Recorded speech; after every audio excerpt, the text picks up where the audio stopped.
On the hot seat, we take the national discourse to central Kenya and specifically Kieni constituency, where we're very privileged to have the Member of Parliament there, Kanini Kega. Welcome to the hot seat. Tumekutafuta jamani. I keep saying every week, tumewatafuta jamani. Mnajificha wapi? Sio kujificha, ni kazi. Ni kazi. Yeah, ni kazi. And as you understand and you know, our workstations, we have two workstations. One in Nairobi, where we do the legislation, and also in the constituency. And most of the time, of course, we are in the constituency. Of course. Yep. Right. So, as always, we begin by allowing you to tell your story. So, we want to know where you came from. Kama ulizaliwa, was the birth certificate written Kanini Kega? Take us back to your journey. Thank you, Jackie. I was born 48 years ago, yeah, in a small village on the slopes of the Aberdares called Watuka. And my parents didn't have any land, so we were in a colonial village where I was born and brought up. And I have other siblings we number 7, and I'm number 5. And when I was born, I was given the name Mathenge. Mathenge in Kikuyu is a person who has so many goats, and I'm named after my mother's father. And born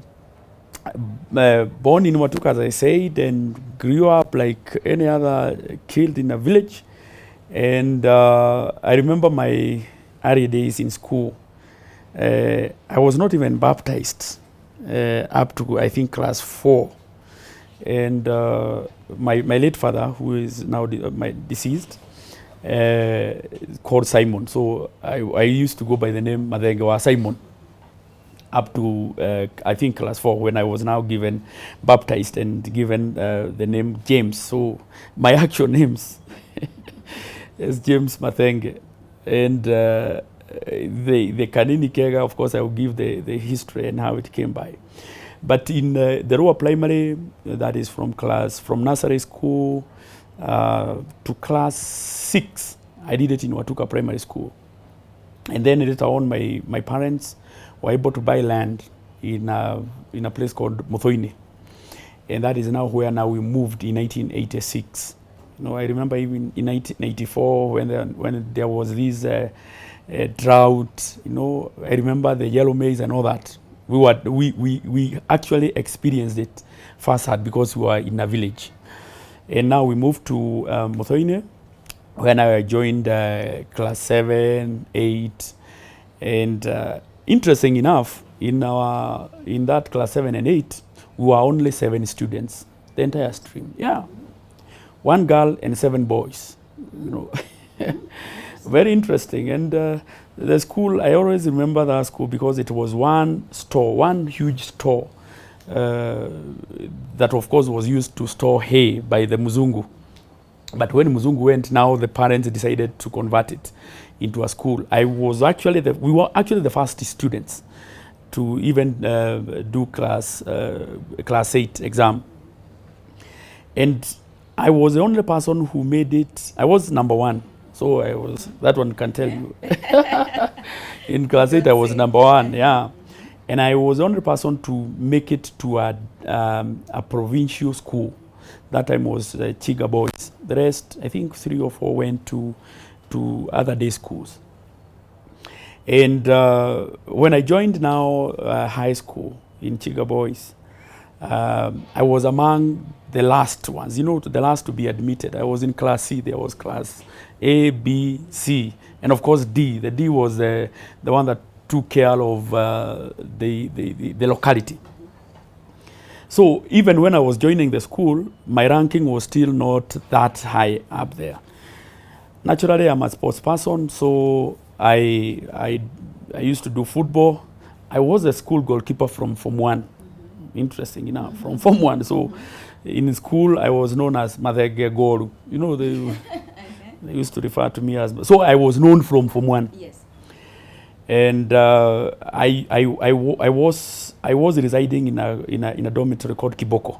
So they either used to call me Mathenge Goru or Mathenge from Kiboko. In Form 2, I was already identified by the school that I could lead. So I was a prefect in Form 2. And also second term, I was made the deputy captain of the hall, of the Kiboko hall that I resided. And then in Form 3, I now became the captain of the hall. So the aspect of leadership, you can actually see, had already started. At the same time, I was still the school goalkeeper. And in Form 3, my performance somehow went down. And my dad, because he was he was very strict on education matters, was like, what is happening? And of course, he came to know that I was playing football. That I had to stop playing football for some time. Yeah, because of my performance. So somehow I was able to improve my performance, but at the same time I was still somehow sneaking to be the the school goalkeeper.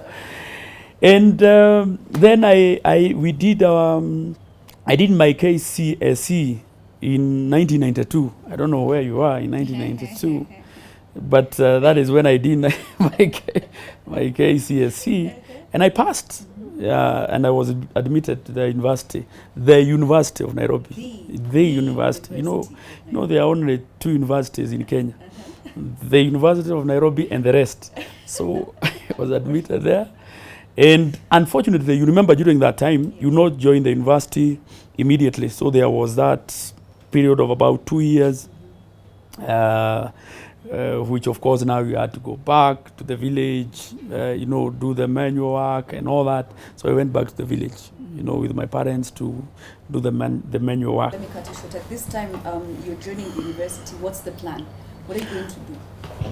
One, when we were even doing the selection of courses, you just wanted to, the way you just want to be a doctor, you don't want to be a pilot, with all those nice titles.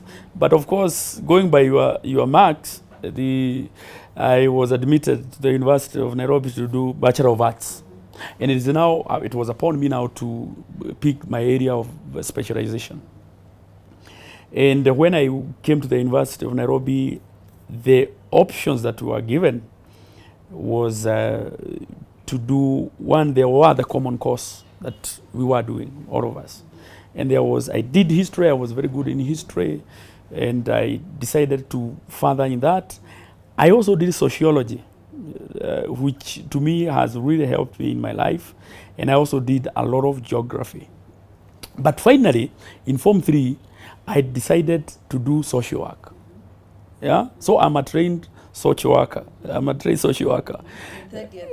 Yeah, in third year. So I did third year and fourth year, and I graduated in 1998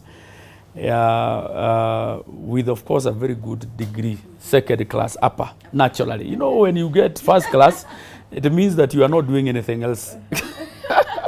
But second class upper, that is where majority of us are.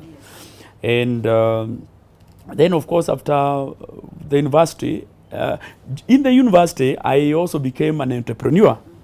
And I bought a TV and a VCR. So I used to show, movies there in campus, And I used to have at least some money for my upkeep and also for my social life. So my entrepreneurship skills were developed when I was at the university. At the university, I was the chairman of Hall 11, for those who know University of Nairobi. And we are the people who brought back Sonu. Before we joined the university, Sonu had been banned, I think, in 1992. But we participated in the revival of Sonu. And in the process, I became a chairman of the Hall 11. So I think my leadership qualities were also nurtured from there. So when Honorable Munene Kairo passed on, I decided to vie. And it was a tall order, for sure. I was still at the university. We had not graduated. I was in the fourth year. So I brought together my friends and I told them, I am going to vie for this seat because we have interacted very well with Munene Cairo.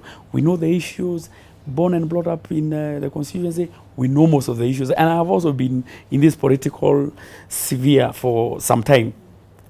I remember we went for a meeting, DP, the Democratic Party called us for a meeting for all the aspirants in Moiga. And the third president was also in attendance. Honorable Moi Kibaki. That time he was a DP chairman. And we were told now, present your case and also tell us what what you're going to do, but also kindly tell us how you are going to fund your campaigns.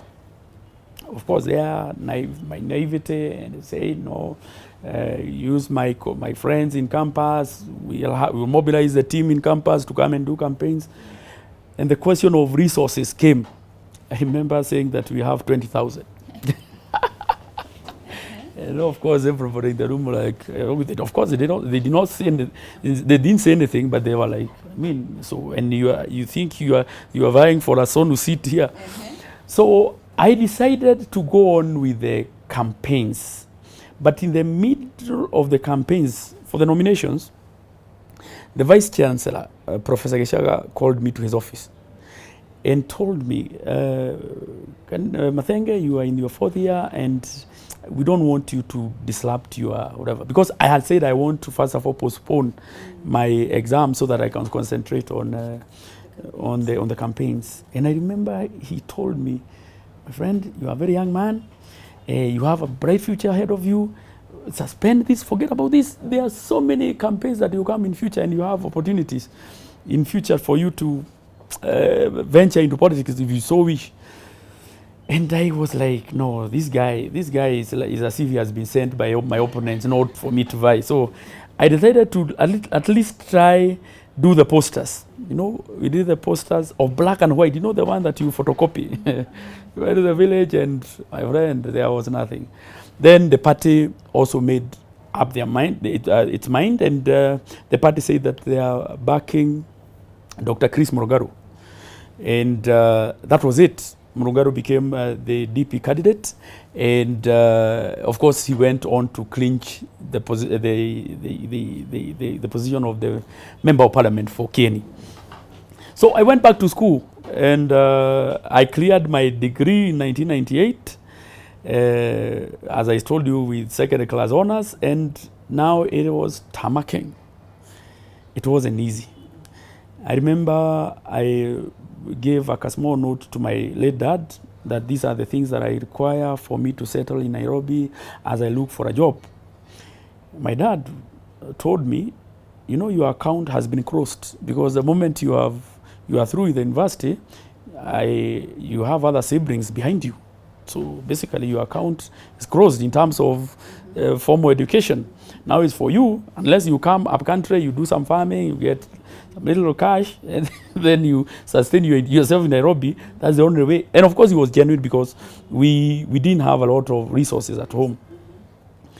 I looked at the whole thing and I'm like, no, let me sell this TV. It was 21-inch Sony, I remember. So I sold the Sony TV to my former teacher back in the village. Yeah. So at least I got some money that I was able to rent a house in Korogocho. Kariobangi, Korogocho, I still visit that place. Oh, yeah. And it was going for 800 shillings. So at least I was able to pay for a year. And of course, the beddings, the small, utensils and all that. I had a very difficult time looking for a job. Extremely difficult time. And I remember there were times I would go without food because there was no money. And I had no relative in Nairobi that I would say I want to come and put up with a relative, or I was the first person in our family to be in Nairobi. So there's no other person I was looking up upon. There were times that, of course, Kenya Bus, and I really thank Kenya Bus during that time because Kenya Bus saved me a lot. And God forgave us for this. I remember there were instances whereby you'd buy one car ticket, just buy one car ticket, and that is the same ticket you will be using for at least a whole week. Yes, but the trick was, you have only to identify the Kenya bus that is full, so that you'll still be inside, but your hands are both engaged on that load, and then you bite your ticket. Yeah, that conductor will not come and to check whether it is valid or not. So for some time, that is how we survived. And of course, maybe after a week, if it is a bit soiled or whatever, I remember I even used to collect, the ones that you want to wanatupa hivi. And in 1999, for a whole year, I didn't have a job.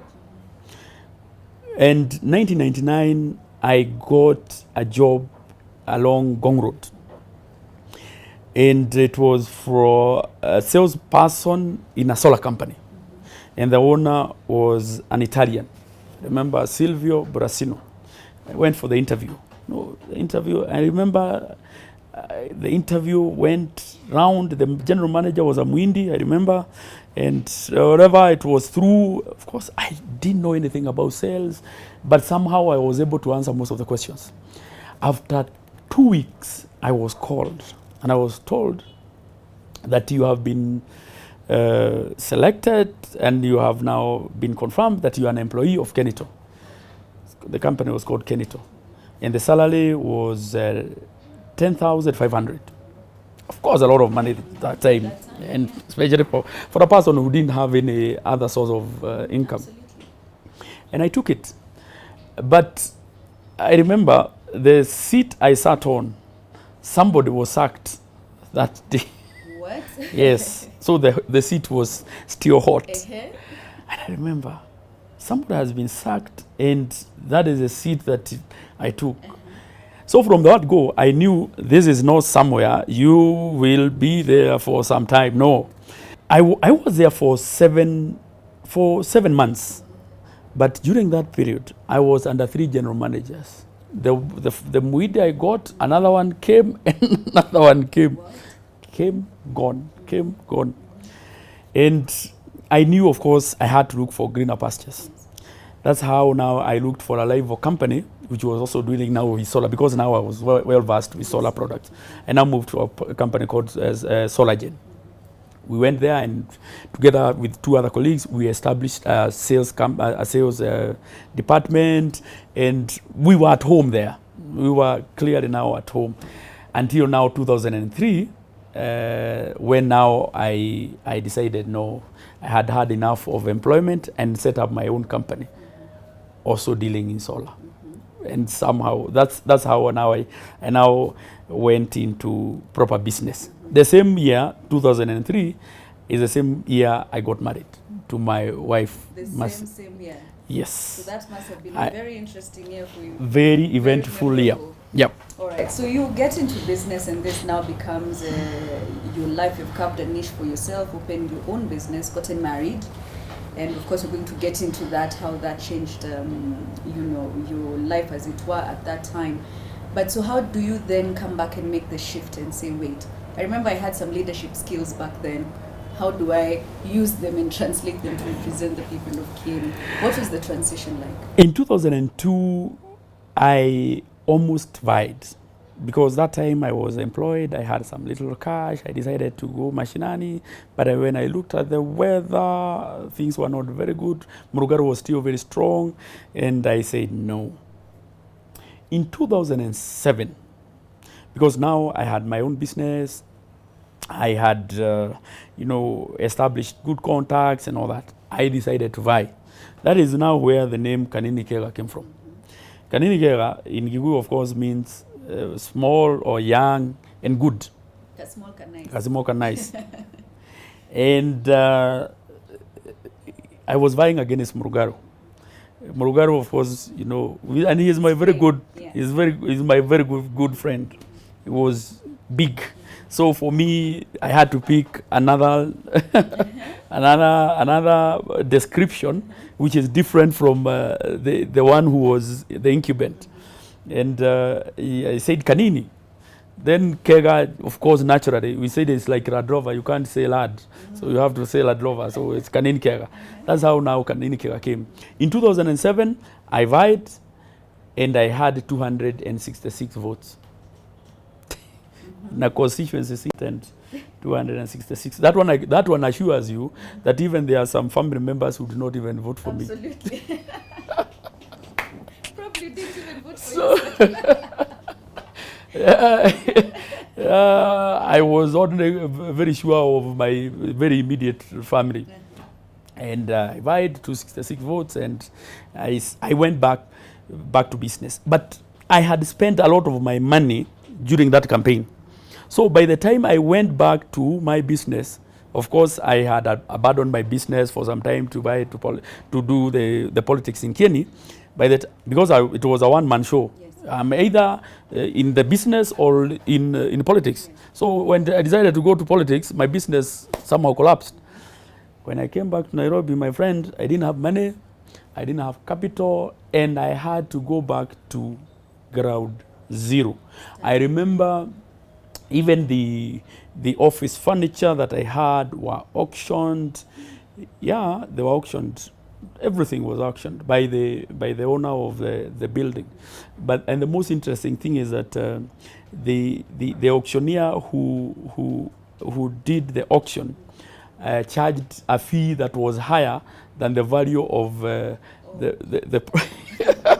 property that I had. But I didn't lose hope. I'm now moved from that office. I was housed by another friend of mine in a certain establishment in Gara. I started afresh, and I still had the old contacts.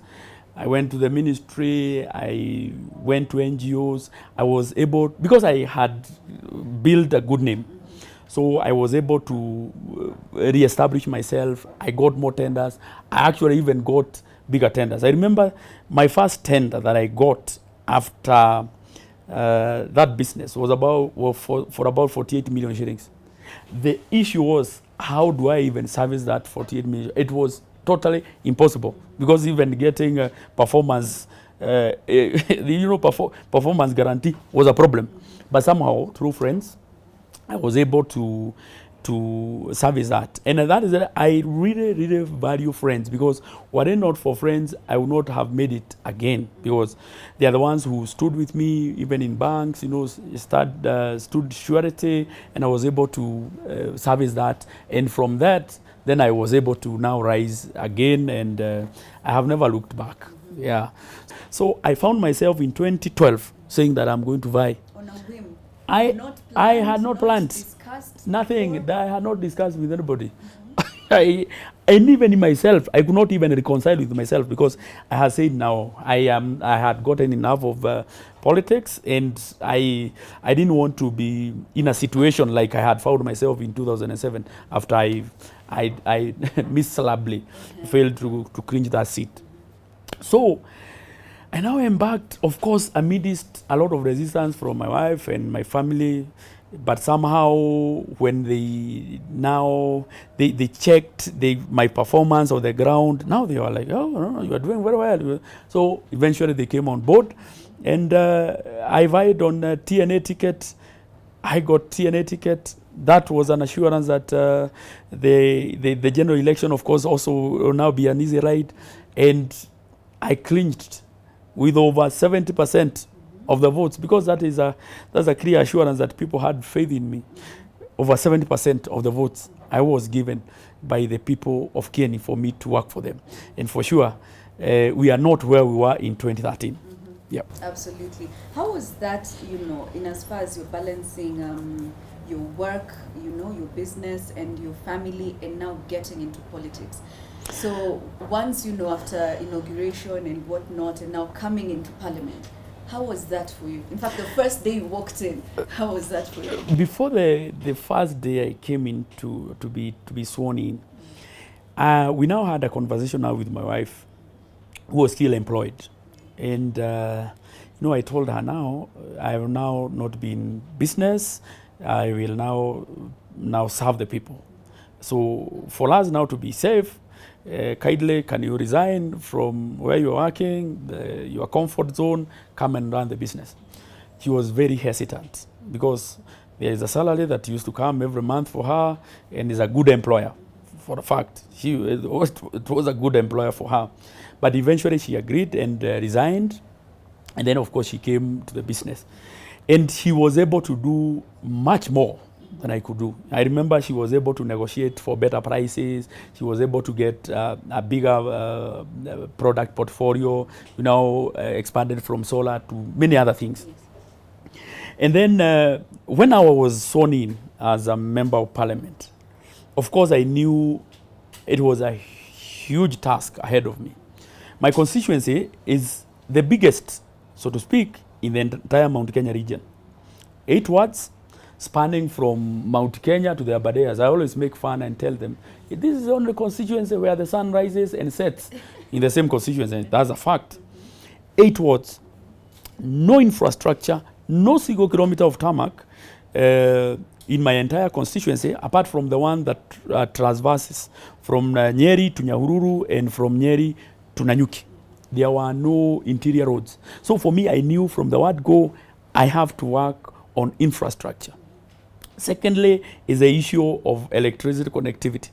When I joined as a member of parliament, there were only 16 out of 100 people connected to electricity, 16%. Water is another big issue. And it is an irony because we are between 2 water towers, the Mount Kenya and the Abadeas. A lot of water now passes through our constituency, goes, carries our topsoil and goes to the Indian Ocean. So from the word go, I knew there are those three issues that I had to address.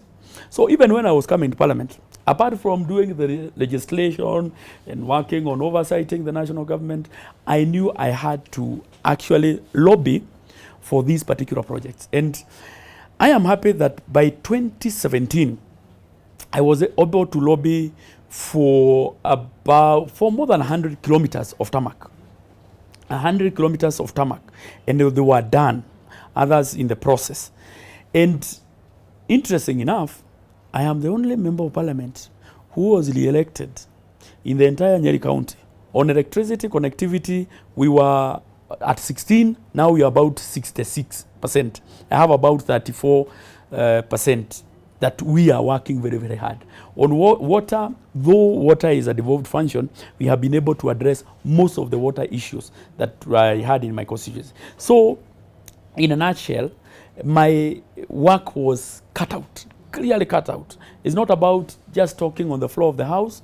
And I said I will not be the best debater on the floor of the House because history has taught us that the best debaters, and especially from Mount Kenya, the best debaters, they only remain as debaters on the floor of the House. You forget that what people associate you with, not what you say most, but what you do. And what you do is a culmination of the lobbying that you do from the various ministries. I know for sure when it now comes to 2022, I have not declared what I want to do, but if they see that we have done a perfect job, then of course they will give us another term. So you won't declare even here on the podcast? I am the first exclusively stated position that Kanini Kega now in 2022 is running for. I'm still yet to complete the job given to me in the constituency. So even up to 2022, because I know there will still be some areas of improvement, I know for sure, God willing, I'll still go for the parliamentary seat. All right. Yeah. Now let's get back to the House. And you are now the chairman of one of the very powerful committees, which is the Budgets Committee. Which congratulations to you. Thank you. But I want us to get into the process of how you became the chair. A lot of conversation and debate around that. There looks like there's this wide division within the Jubilee Party. There's Keleweke, there's Tanga. Were you the product of basically a fight between the leadership of the party? No, not at all. I think that committee is not a simple task, because you are literally like oversighting the entire government. You are oversighting or ministries. You are even oversighting the counties, because the Budget and Appropriations Committee deals with the budget of the entire country. In the committee that I was before, we only had 10 billion shillings. You know, I was oversighting 10 billion shillings. But now I'm oversighting over 3 trillion shillings. And we have to make decisions on that 3.3 trillion shillings. When I was in the departmental committee, it was about the issue of oversighting.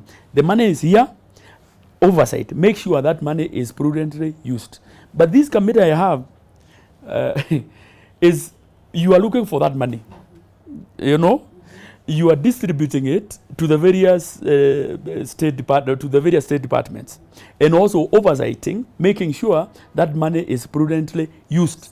And also, if you are going to borrow, because there is a fiscal deficit whereby the budget is higher than the revenue that you are getting, you have to make sure that the loans that you are getting, of course, we are able to pay. You know, it's not an expensive loan. And let me tell you, Jackie, when I joined as a committee and I went through my predecessor's period or era or tenure, we found that they allowed a lot of borrowing, and especially on commercial loans, which of course they are maturing now. Our taxes are not doing very well. Our revenues are not doing very well, basically because of COVID and other related issues. So I came in at a very, very difficult time, extremely difficult time, whereby the requirements are high, the demands are high, but the revenues are low. In fact, from what you are getting from Kenya Revenue Authority, we might get a shortfall, a further shortfall of 200 billion shillings from the projected collection of the financial year 2020-2021.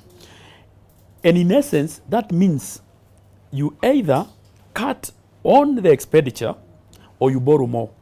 So it is upon myself and my committee to make a decision whether it is to borrow more or to cut on the expenditure. With the debt burden now, is that something that's really on the table? Like, is that something you'd consider really fast, like borrow more, keep borrowing? Already Kenyans have been complaining about that. When you borrow for development projects, you know for sure, if you borrow for development, it's not so much of an issue. And I think we have not hit what you call the alarming rate. You know, we are not yet there. We are not yet there. Okay, people say that we compare ourselves to US, to Japan, to China. There is no country that doesn't borrow. What is important is prudent borrowing and utilization of that resources. That resource should be ring-fenced for development. You cannot borrow to go and pay salaries. You cannot just borrow for budgetary support, so to speak. Because when you borrow for budgetary support, it means that there is a salary somewhere that will be paid, an allowance somewhere that will be paid using borrowed money. So we are in a very delicate period, situation, and we are in very intense negotiations. Of course, it has to be a negotiation between ourselves and also the executive. And I know finally we will strike a balance. And striking that balance will be through a supplementary budget. A supplementary budget which I see might come in this month or latest next month. But it has to come in this month because Parliament is running up to next month, 5th there. In that supplementary budget, of course, it comes with adjustments to the current situation. And of course, more resources will be channeled towards mitigating the issue of COVID. It will commensurate with a slashing, or a deduction on a development vote from another ministry. Because when I would be a bit hesitant to allow borrowing at the commercial rate. The concessional loans that we get from World Bank, IMF, you know, these bodies that clearly support the government, we usually don't have much issues with them because they usually even have grace period and they are flexible. But the ones on commercial rate, definitely we will have an issue with. But I don't want to preempt what maybe we'll be discussing, but I want to confirm that definitely we will have a conversation between ourselves and also Treasury. But the final decision will be made by the National Assembly.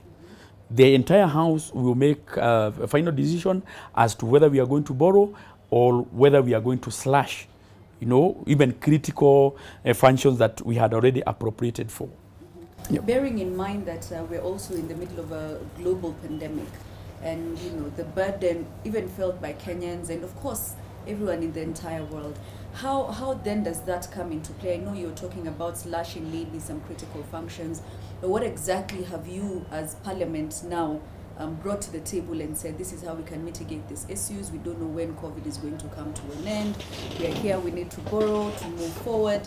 It's a very it's a very delicate position you're in. You know, the government does not print money, so to speak. Government does not do business. The government gets its resources from a revenue that is collected from business people or employees. So when the economy is slow, there is no pay, there are no taxes, you know, that now goes to KRA. So you have to balance. If we say that we reduce, for example, on expenditure, it means that we also slow the economy of the country.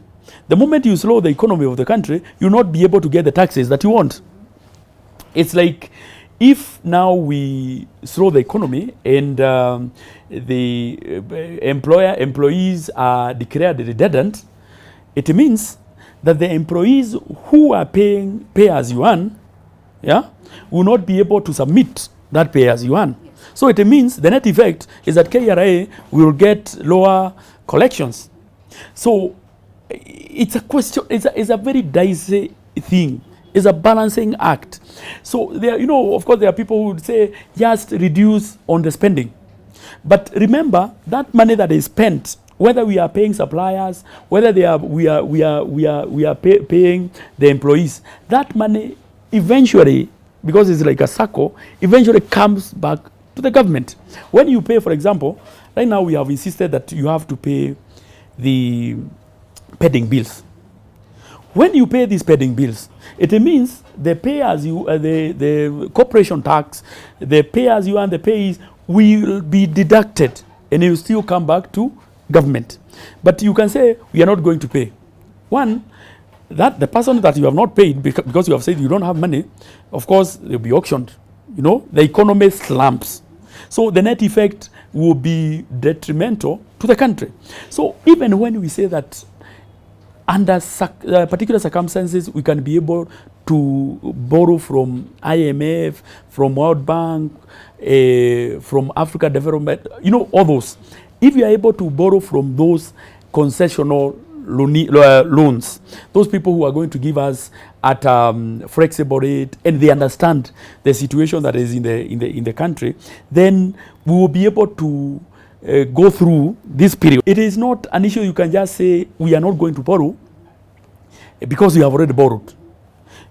It's an issue of borrow, but make sure that that money is prudently used. If we are able to prudently use that money, if you are going to improve our infrastructure, if you are going to build, for example, hospitals in Kibera, in Mukuru kwa Jenga, we will be able to address the issue at hand caused by COVID. Like, for example, we are going to reduce the stress and strain that we have in Kenyatta National Hospital. So if we are able mostly to address the health issues at the local level before they are escalated to the national level, I believe we will be able even to be making a bigger saving, yeah, as opposed to when we just say let's not use that money to build a hospital because we don't have money at the moment.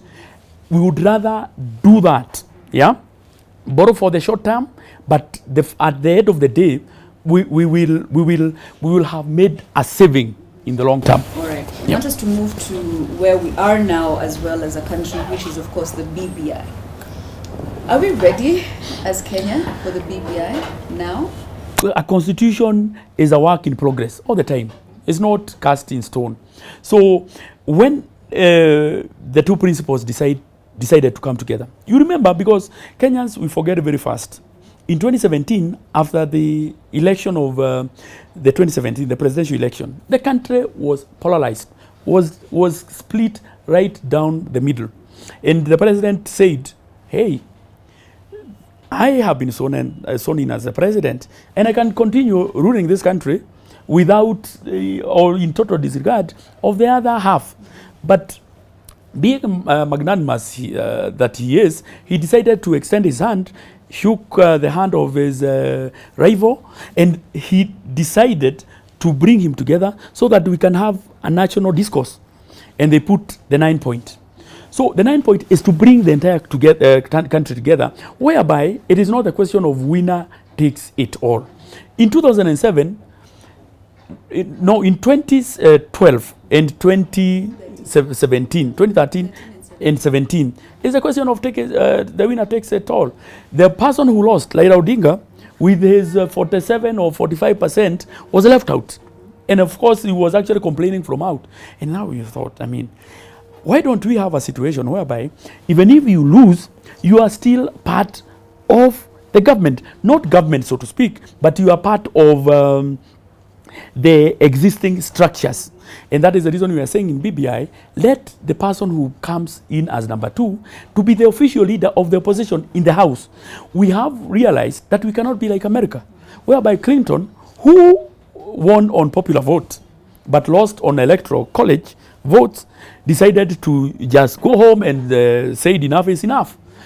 Our democracy is different. So we said, let's now create a document that will bring everybody on board. Let's also reduce the powers of the president, share with the prime minister, the deputy prime ministers, and also bring ministers back to parliament. It's a progressive document. So for me, and from where I sit, I believe it's a better document that can be improved any other time. And I believe is the way to go. It's not like it should not divide us, but it should more bring us more. It should bring us together. It's unfortunate that there are people from the word go who opposed it, led by the deputy president. So even if you try and change it, whichever way, you know, you put more women, then you say that you have put so many women. You remove the numbers, they say, oh, look at it. You have now reduced the number of women. So they will never be satisfied. So the best thing to do is move forward with this document, take it to the people. I believe the people are intelligent enough to make a decision and know very, very clearly that we can always make amendments to this document later. But Mheshimiwa, let me take you back, because you've also taken me back a bit. In 2012-2013, when the Jubilee Party was coming together, so to speak, it was to basically unify the country.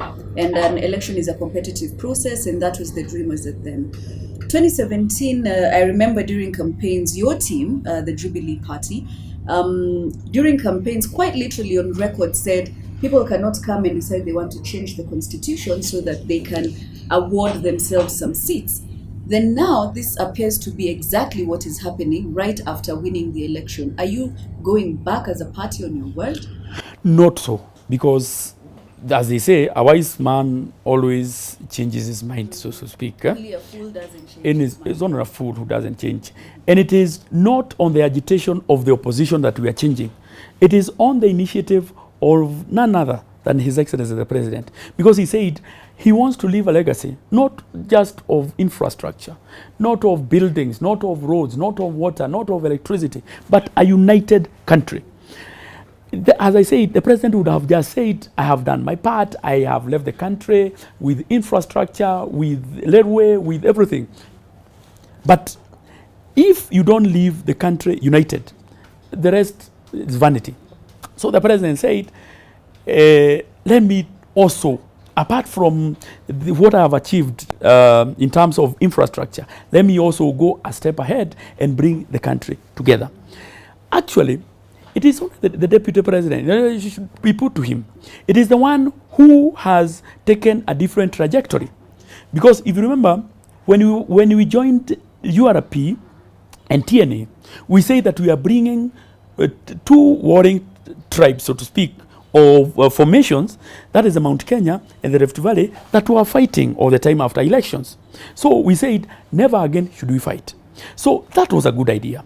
But now, bringing now the entire country together was a better idea. The president, and I stand with him, and the former prime minister, because none has declared that they want any political seat as we go ahead.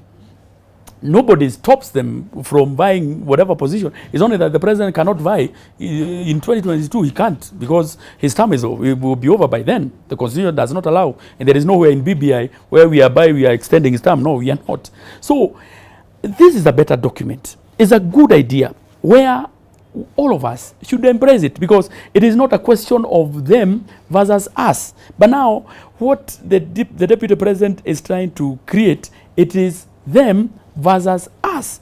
That should never happen in our country. We should always try to pull together. You have always seen how this country comes together. When we are cheering, for example, our Harambee Stars team, you know, all of us, regardless of whether you are from whichever political affiliation, from whichever tribe, we always come together. When we are also cheering Kipchoge, is our own. You know, we don't look at where he comes from. That is the kind of country that is envisaged in the BBI. That is the kind of country we would want to have, whereby it doesn't matter your second name. But look at it. Every other place that you go, if you say your name is James, for example, they are not comfortable. Yeah? They want to know Jackie Marie. You have to say the other name. And they don't want to know the other name, basically because they believe that it is complete, but they want to associate you with where you come from. That is the kind of narrative we want to get rid of. And I believe if we are all honest in this BBI, that is the kind of path that we are heading to. Do you envisage having a consensus on this document eventually? We should have, but you know, consensus is achieved when we have mutual agreements and you don't have cards at the table. Because when you put roadblocks here and there, you have to consider this, you have to consider this. And Kenyans had been given an opportunity to, one, during the time that the team was going around the country, each and every person was given an opportunity to present their views. They never. We gave them a second chance, whereby we said we are validating. But in essence, validating was also to give them another opportunity to also give their input. They refused. But when now we have the final document, there's a time now they are saying, these are our demands. I believe this is a question of shifting goalposts, and the moment you are in an argument with a person who is shifting goalposts, you never agree on anything. They would rather forget about this issue of putting ultimatums and putting goalposts, agree that there's a good document, it can be improved, but for now, let's go with this document. Because the moment you open one clause, it will be everybody who want to be included. You even saw that their pastoralists, they want their animals also to be included in the Katiba. Let's be honest. Not everything can be included in our constitution. The others can be done through statutes in the National Assembly. We will be able to address the issues, you know, like the minimum guaranteed, guaranteed returns, you know, on produce that we have in our farms. They don't have to be put in the constitution because government does not do business. All right. I don't think, we would want to blame it on any particular thing such as the BBI or the handshake or whatever. But as Jubilee Party, you sold Kenyans the dream of unity. Why such a huge divide right now? What is happening? Keleweke this side, Tanga that side, not attending each other's functions, and the division is so open to Kenyans. When did the rain start beating, Jubilee? We are some point to a very united house, led, in a family setup. The father is the mother, the father is the head of the house. And the father, of course, gives guidance and guidelines on how the family is run. But when you have a mother who now says, no, your father is not good, your father is not providing this, whatever, creation of division by the mother. That is total disrespect for the father.